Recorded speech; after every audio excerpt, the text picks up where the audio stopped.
Okay, so let's continue where we left off. So when hydrocarbons and gasoline are mixed with oxygen, so our gas valve allows oxygen air to come into the engine here, and when that happens is um, when we ignite it, we know the key when you turn on a car that causes a spark to ignite, and that starts the engine, goes into the cylinder, and a chemical reaction occurs. And continuous noise is the combustion reaction of gasoline producing gases pushing down on the axle here, and that allows your car to move. Okay, so you see here that so this reaction, when we take 2 moles of this gasoline, it reacts with 25 moles of oxygen to produce a total of 34 moles of gas. So as you can imagine, that produces a lot of heat and energy. And you see here, when we go from reactants to products, you see we're going from more polar bonds. We're going from relatively non-polar bonds. So a CH bond or CC bond is non-polar, and an oxygen molecule is also non-polar because the bond is composed of the same element. But when we get to polar bonds like CO and HO, those are very, very stable molecules. So a lot of heat is going to be generated in a very favorable reaction.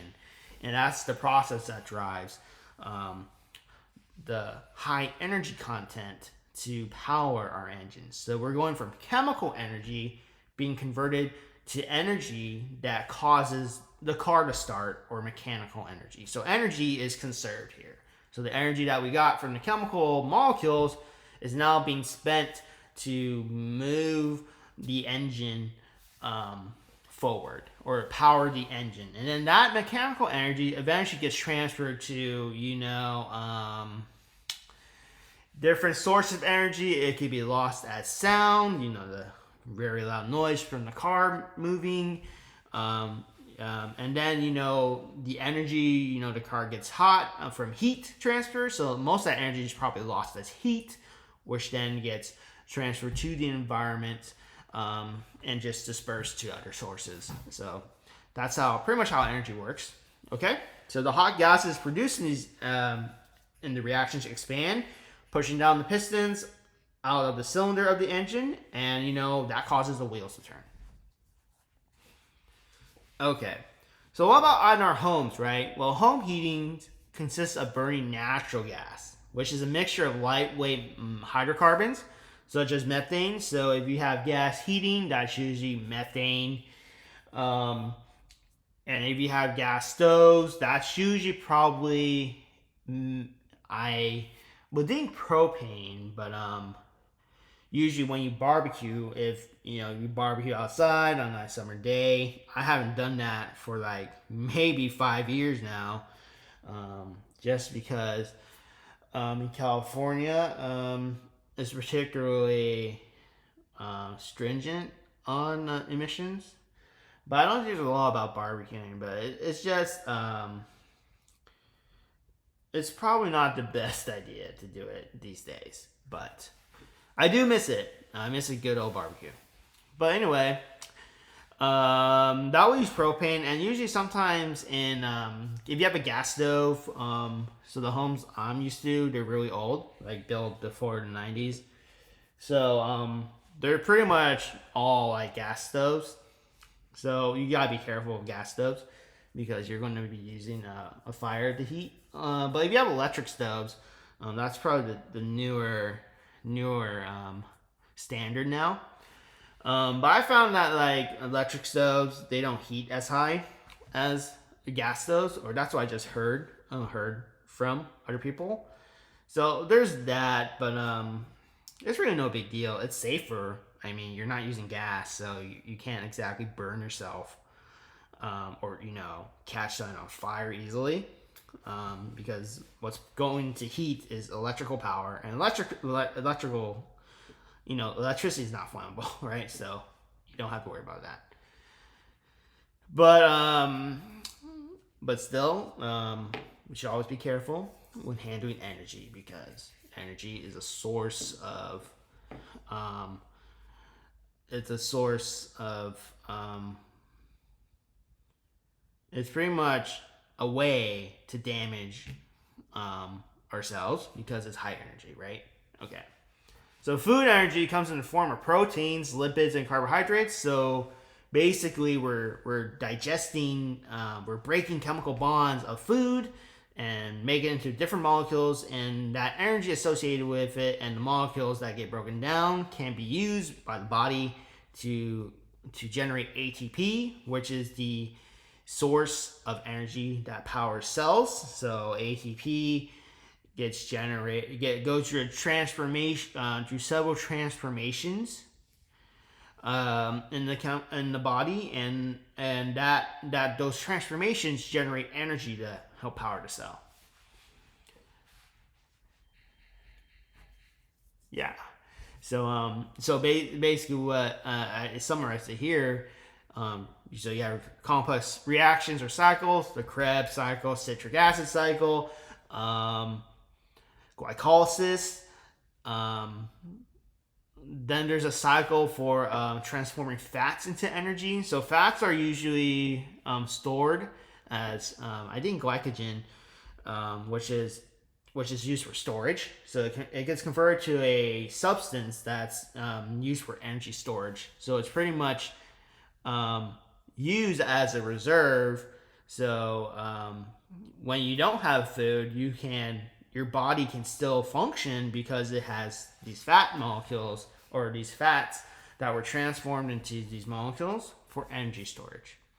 But mostly where we get our energy storage, most of where we get our energy directly when we eat food is from proteins and carbohydrates. So lipids are fats. Carbohydrates are the main source of energy, so sugars. So we can convert sugar. Glucose is the main sugar that gets digested. So that's where we get most of our energy from.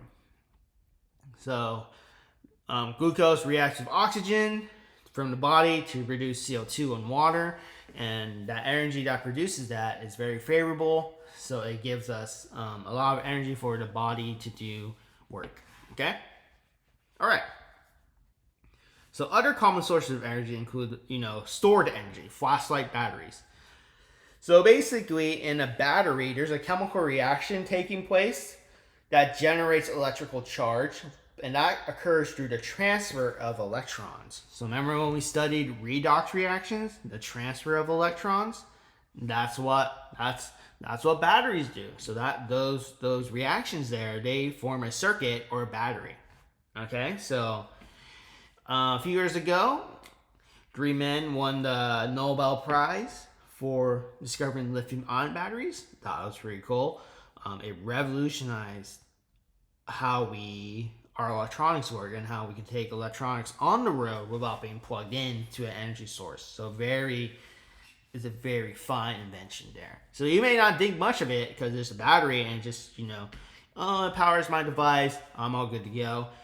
But it's very more complicated. You really don't think about how batteries are created or produced. They're really complicated. They're really, I won't say complicated, but they're really a spectacle to behold. Something so small can do something so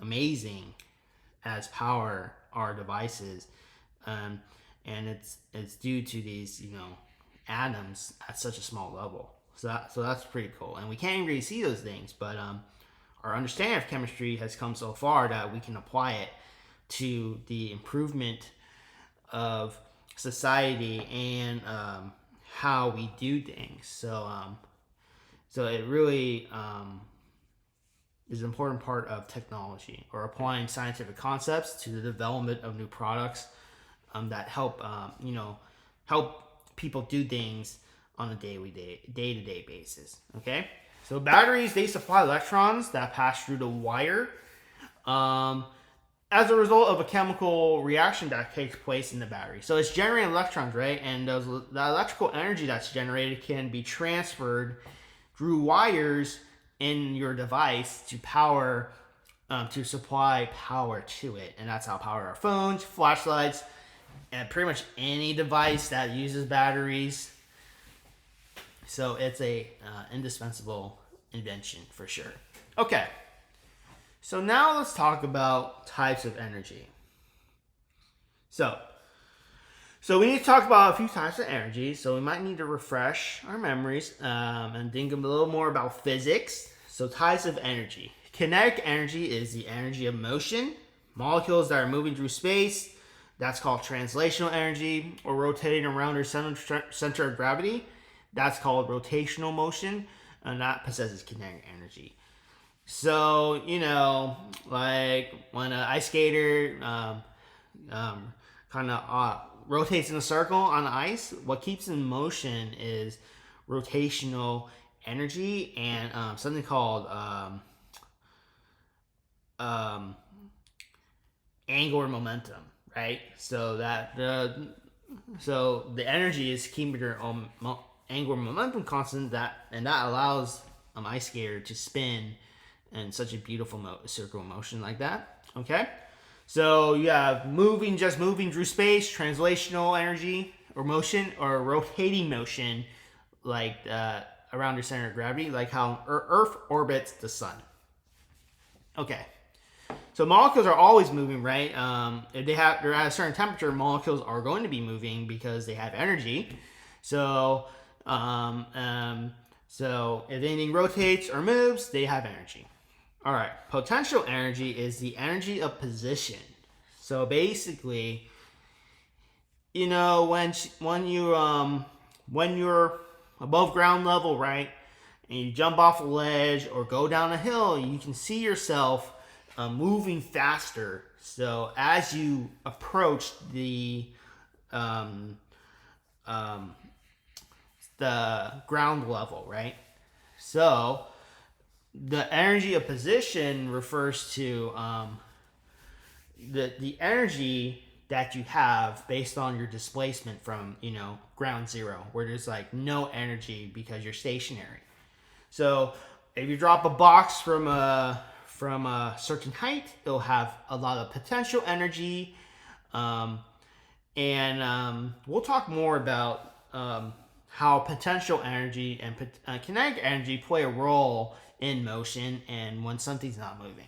Okay, so for example, a box lifted up a ladder, it has a higher potential energy than a box left on the ground because the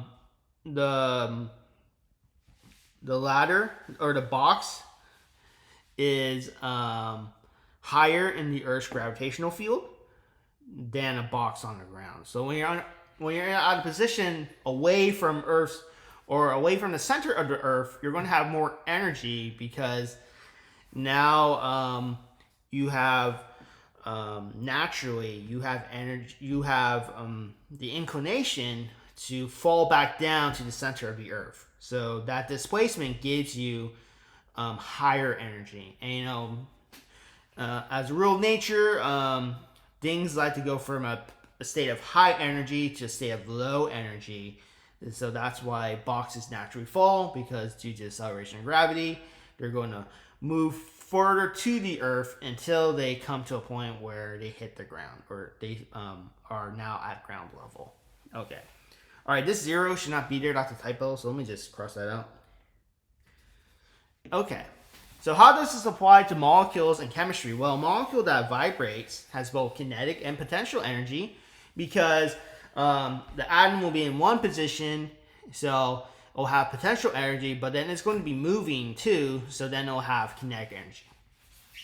So the kinetic portion of the energy, that comes from the fact that atoms in the molecule are moving relative to one another. So atoms are really, so even though atoms are connected by bonds, bonds are not really things. They're just a force, just like gravity, right? We can't see gravity. It's a force. So when we draw chemical bonds, we're just saying it's a force of attraction. It's not really a physical line. It's not really like a stick connecting two things. It's just a force. Okay? And then, so atoms are always vibrating because they have energy, right? So atoms are going to be moving, wiggling around in space. So at a certain temperature, they'll always be vibrating. Okay? And the potential energy, this results from the changes in the distance between atoms. So as atoms get further apart, they're going to be higher in energy, and once they come together, they'll come to a point where they approach one another close enough where the potential energy is zero, and now you have a favorable state of the two atoms, and that's a chemical bond. Okay? So the state of the lowest potential energy on a potential energy graph, that's where bonding occurs. And as you move further apart, your energy will increase to a certain point where now the energy is at its maximum and it can't get any further. Okay? So it's kind of like when once you're outside the Earth's gravitational pull, you're no longer going to gain potential energy because there's no potential energy to fall back down to Earth. So that's where so potential energy is not limitless. It depends on interaction with something else. So once you get out of Earth's potential field, you see the shuttle no longer has any potential to fall back down to Earth. So the shuttle will just float out into space until it comes into the gravitational force of another planet, or comes into contact with another object. All right. Okay. So a way to think about molecules vibrating is heating an object, right? So when you heat an object, most things expand when heated. And that means the molecules are moving and they want to expand because they want to break free from their attractive forces. So heating an object always, most often, it results in expansion. Okay. So, energy that gets supplied, it causes atoms and molecules to move more vigorously, but also causes the molecule to move away from one another. So that's what I just explained there.